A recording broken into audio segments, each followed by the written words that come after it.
We got a call a couple months ago from a prospect, and they had an email issue. And it specifically was they were trying to figure out what happened with somebody's email account that got compromised.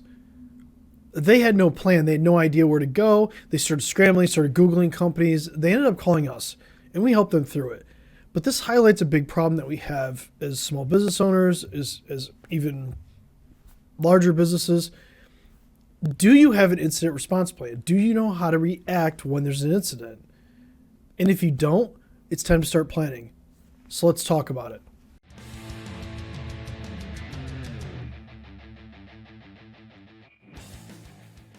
All right, I'm Chris Burns from Techie Gurus. If you've been here before, you know that. If not, welcome. This channel is all about trying to spread the word of cybersecurity, trying to help people. I have a mission. I did not come up with this mission originally. This is a mission that I kind of stole from somebody, but I'm modifying it for us. And that is, we want to help 1 million people, but we want to help 1 million people by 2026. And the reason for that is last year, we completely changed over our business into helping companies understand cybersecurity, helping them implement those into their business, as well as working in IT management. But our mission is by 2026, we want to help 1 million people be protected. And the only way to do that is to help businesses who then help their customers, help their employees. And as we do that, we can get to our 1 million number. So this week, it's all about incident response planning. We've built up to this. We've talked about the business continuity plan for the overall company. We've talked about the disaster recovery planning inside of specifically IT, but it could be for other things. Now it's talking about, okay, if we haven't done that yet, what's the first step we should do? And the first step you should absolutely do is have an incident response plan. So you know what you're going to do when there's an incident. That could be the story from the beginning part. It could be the business email compromise. It could be somebody getting hacked. It could be ransomware. It could just be, hey, this computer runs our business and it's not starting up today. That's an incident. That's something we have to take into consideration. So let's get started. Let's talk about the 5 steps to developing an incident response plan. So before we get started, let's talk about the actual building of an incident response plan. There's no real ideal approach to doing this. There are frameworks. You can use NIST. You can use ISO, 27001, 27002, I believe 27035 as well. And those are designed around helping you with incidents and business continuity. So we'll use those as frameworks, but let's get into the 5 steps. So number 1, we have to understand what's at risk. And I know I've beaten this to death this month. We have to know your assets. We have to know what's at stake. It's difficult for us to plan for incidents when we don't know what's at stake. Now, one of the first steps in building an effective incident response plan is taking that and running a risk assessment, running a cyber risk assessment, understanding what's at stake. This involves analyzing the organization's environment, your critical infrastructure, your sensitive applications, your data, maybe you have intellectual property. And then we also have to determine the essential services and the processes that are important to maintain business continuity in your business. Again, we have to know what's at stake. You have to know what's at stake.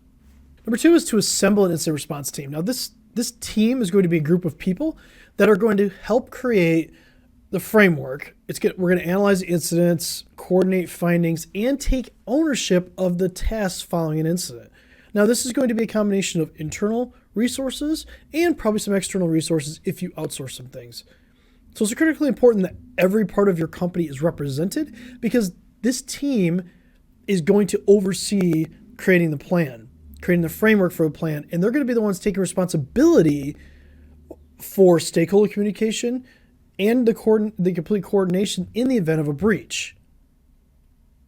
So depending on the size of your organization, this team could include directors, IT managers, outsourced IT, HR, general counsel. You definitely want a lawyer involved in this at some point. A facilities manager, could be marketing communications, could be a PR manager, and others. So remember, this is a team of critical people to your business to help you run the business.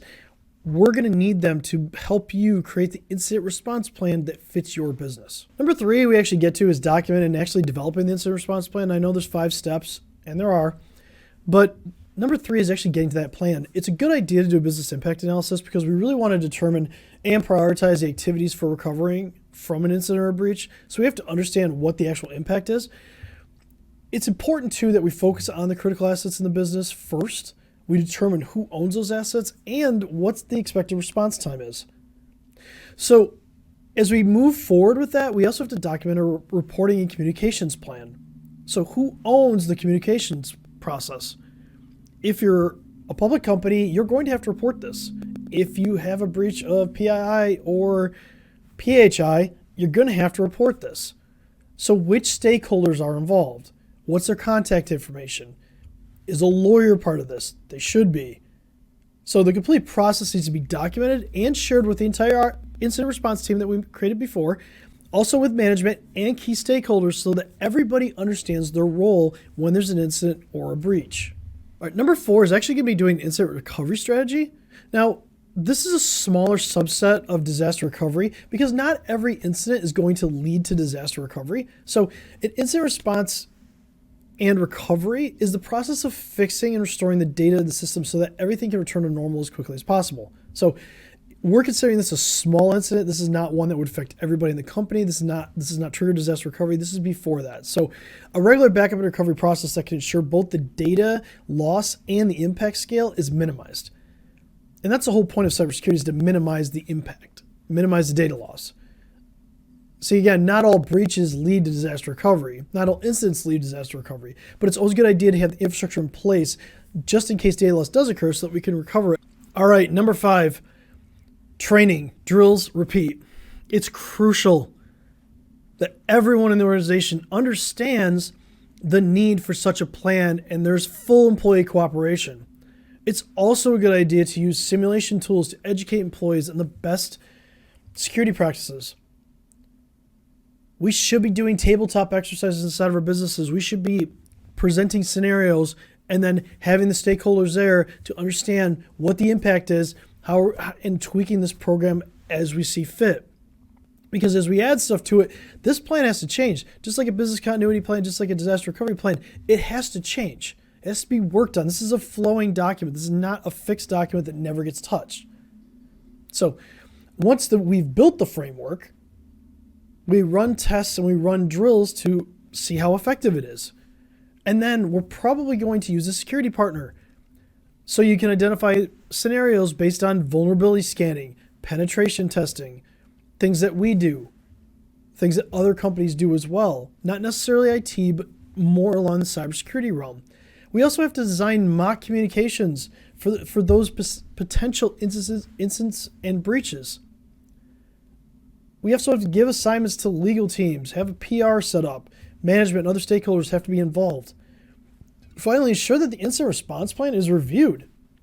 It's communicated, and it's updated again at regular intervals. This is not a fixed document.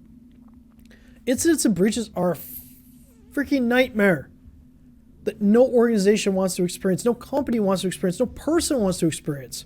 You don't want to have your email compromised. You don't want phishing emails sent out to a bunch of your customers. You don't want ransomware. You don't want this. But the reality is we have to plan that we're going to get it so that we know how to act when it happens. This is crucial. This isn't just a small business problem. This is a medium and large business problem as well. You have to have a contingency plan ready just in case some major attack or breach, incident, whatever you want to call it, happens. It might also be a good idea to rope in some experts. Cybersecurity partner. If you have internal IT, that doesn't necessarily mean they're good at cybersecurity. They're good at internal IT. Bring in a partner. Contact a company like ours. Bring us in. Let us help you design this. So again, go back. You want to train, you want to drill, and you want to repeat. As we wrap up this month, it started with World Backup Day, on March 31st. Obviously, we're in April, but it's critical to understand that as we start with backup, it goes into much more. It goes into protecting the organization. It goes into how do we recover when the organization gets hit? How do we recover on a smaller scale when the organization gets hit? We live in a world now where and I hate this, but the reality is it's not if it's going to happen, it's when it's going to happen. When is somebody's email going to be compromised? When is somebody going to click on something and run it that leads to ransomware? When is somebody inside your company going to get angry and just delete a bunch of files? It's going to happen. You have to be prepared. I know these aren't exciting topics, I realize that. But understand that you can come to us and we can help you implement this stuff. And even if it's not us, I just want to get the information out there so that you understand that it exists. That you understand the need for it. And then you can go out and you can try to do this on your own if you want, or you can find a trusted partner. Because what we found is that when you try to do it on your own, it doesn't work. It doesn't get implemented. You need somebody there to hold you accountable. You need somebody there to help you along the way. It's okay. It's okay to not understand how to do this. We're here to help. So if you found this helpful, like it, comment it, share on it, contact us, reach out to us, techiegurus.com. You could do a 10-minute call with me. I'd be glad to talk to you about this because our mission, going back to the beginning part, is to help 1 million people by 2026. And the only way we're going to do that is helping businesses, helping organizations, help themselves, which is then going to trickle down to everybody else. So until next time, stay cyber safe.